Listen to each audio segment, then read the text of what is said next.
Kembali kepada ngaji kita semuanya pada channel YouTube kita MZT Malang Raya. Dan mudah-mudahan seluruh pemirsa yang menyaksikan pada tayangan-tayangan kami ini bisa mengambil manfaat yang seluas-luasnya.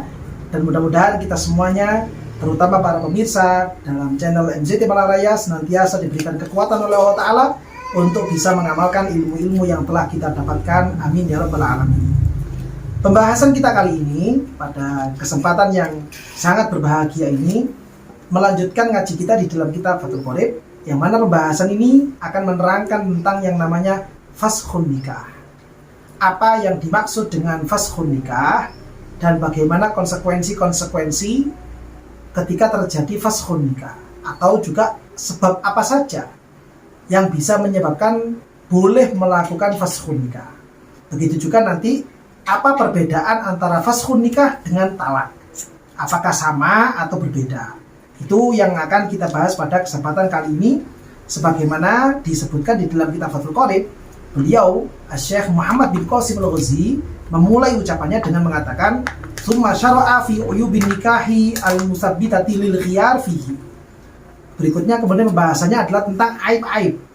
Aib-aib atau kecacatan-kecacatan yang ada pada istri, yang mana ketika kecacatan ini ada pada istri, maka suami boleh untuk memfasakh nikahnya. Nah, dari situ kemudian timbul pertanyaan, apa yang dimaksud dengan faskhun nikah?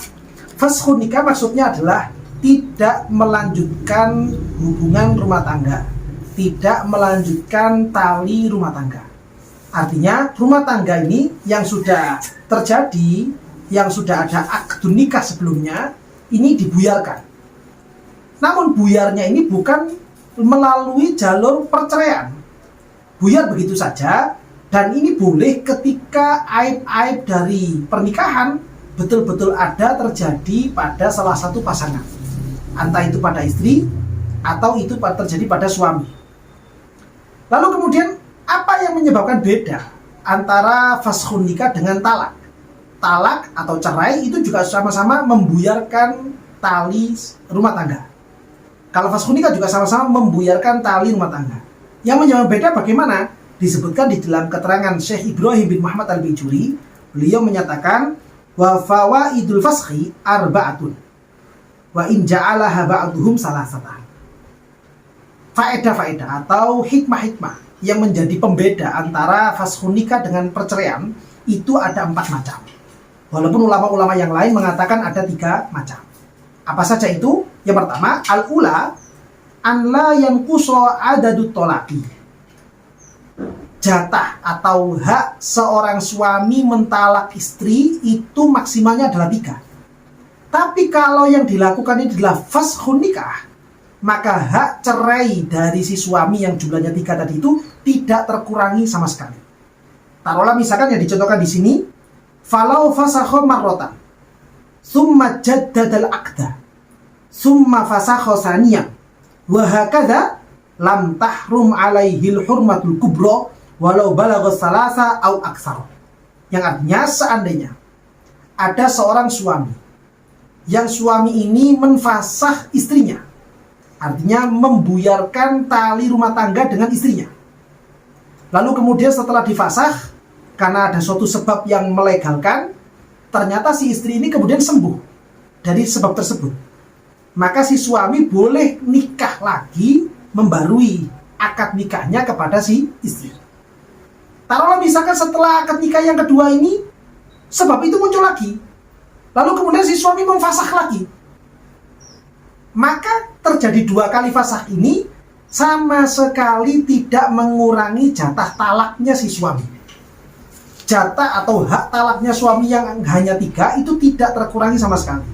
Bahkan seandainya faskhun nikah ini dilakukan berkali-kali, fasakh, nikah lagi, fasakh, terus dinikah lagi, terus fasakh lagi, dinikah lagi, sampai berkali-kali bahkan lebih dari 3, maka hak cerainya si suami tidak berkurang sama sekali. Ini faedah pertama yang menjadi pembeda antara faskhun nikah dengan talak.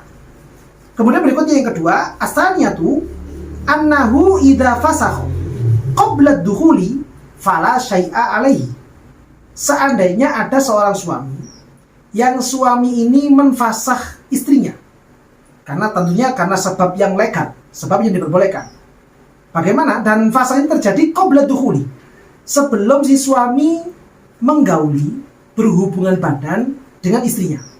Jadi mungkin setelah akad nikah belum sempat hubungan badan dengan istrinya, namun kemudian terjadi aib-aib yang membolehkan untuk fasakh nikah, dan suaminya kemudian betul-betul memfasakh nikah.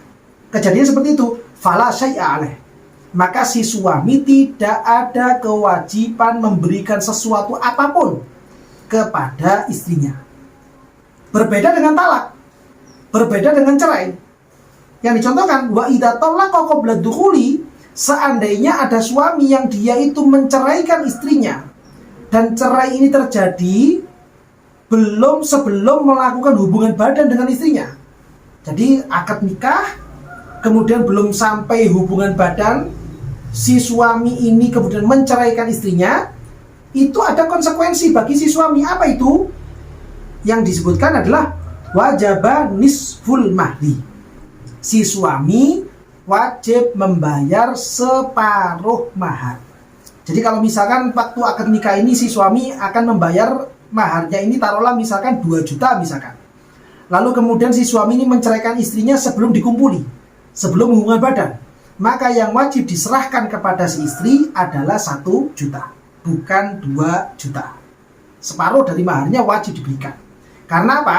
Karena si suami membuyarkan ikatan rumah tangganya melalui jalur perceraian.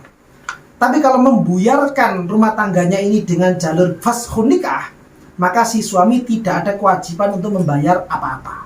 Nah, ini yang menjadi pembeda antara cerai dengan faskhun nikah. Pembeda yang ketiga adalah wasali satu, annahu idza fasakha litabayyunil aibi ba'dal waqi lazimahu mahrul misli. Seandainya saja si suami ini memfasakh nikah istrinya karena adanya aib, ya, tapi fasakh nikah terjadi setelah dikumpuli, setelah hubungan badan. Jadi akad nikah terjadi. Setelah akad nikah kemudian mereka berdua antara suami istri ini melakukan hubungan badan. Setelah terjadi hubungan badan, muncullah kemudian aib dari si istri. Kemudian setelah muncul aib, si suami ini kemudian menfasakh nikah, membuyarkan ikatan rumah tangganya. Maka si suami ketika sudah seperti itu, sudah mengumpuli istrinya, wajib membayar mahrul misli. Mahar misli ini apa? Mahar yang sekiranya istrinya dia yang dengan kecantikan seperti itu, ketangkasan seperti itu, keuletan seperti itu, dengan nasab yang seperti itu kira-kira di daerah situ maharnya biasanya berapa? Taruhlah misalkan, oh perempuan yang modelnya seperti ini di daerah sini maharnya biasanya itu 5 juta. Maka si suami wajib membayar mahar misli. Berbeda dengan talak. Wa idza talaqa hina idin lazimahul musamma. Kalau seandainya si suami ini membuyarkan ikatan rumah tangganya dengan jalur talak karena adanya suatu hal tertentu dan itu dilakukan setelah adanya hubungan badan, maka suami wajib membayar mahar yang telah dia sebutkan dan dia sepakati saat akdun nikah. Taruhlah misalkan saat akdun nikah ini antara wali perempuan dengan suaminya ini sepakat maharnya adalah 500.000 misalkan. Walaupun sebenarnya perempuan dengan model yang seperti ini maharnya itu mahar mislinya adalah 5 juta. Maka ketika terjadi talak setelah adanya hubungan badan, yang wajib diserahkan kepada istri adalah 500.000 bukan 5 juta.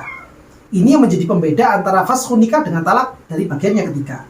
Berikutnya kemudian yang terakhir, yang keempat, ar-rabi'atu annahu idza fasakha bi muqarinin lil aqdi fala nafaqata laha wa in kanat hamilan.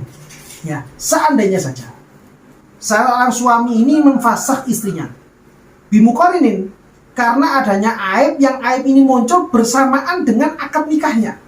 Jadi ketika akad nikah, misalkan istrinya ini gila. Jadi sebelum akad nikah istrinya tidak gila, tapi ketika terjadi akad nikah, istrinya tiba-tiba gila. Lalu kemudian karena tahu gila seperti itu, seketika langsung kemudian di faskhun nikah.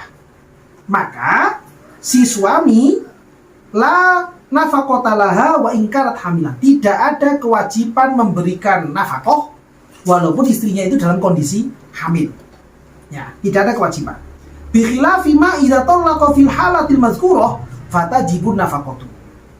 Beda lagi kalau ternyata mentalak istrinya setelah terjadinya terjadi akad nikah dan kondisi istrinya adalah sudah hamil misalkan, maka si suami wajib memberikan nafkah kepada istrinya sampai kemudian bayinya lahir atau bayi tersebut bisa tumbuh dewasa sampai kemudian bisa bekerja sendiri. Ini yang menjadi pembeda. Namun yang perlu diingat adalah untuk masalah faskhun nikah dengan talak, bagi suami tetap wajib memberikan sukna, tetap wajib memberikan tempat tinggal yang layak kepada istrinya. Ketika rumah tangga ini dibuyarkan, entah pembuyarannya ini melalui jalur talak ataupun melalui jalur faskhun nikah, maka si suami tetap punya kewajiban untuk memberikan sukna, memberikan tempat tinggal yang layak kepada si istri. Itu tetap merupakan satu kewajiban. Adapun nafkah dan yang lainnya seperti tadi yang telah kita bahas semuanya. Kiranya ini yang bisa kita bahas pada kesempatan kali ini. Untuk aib-aib faskhun nikah apa saja, insya Allah akan kita lanjutkan pada video selanjutnya.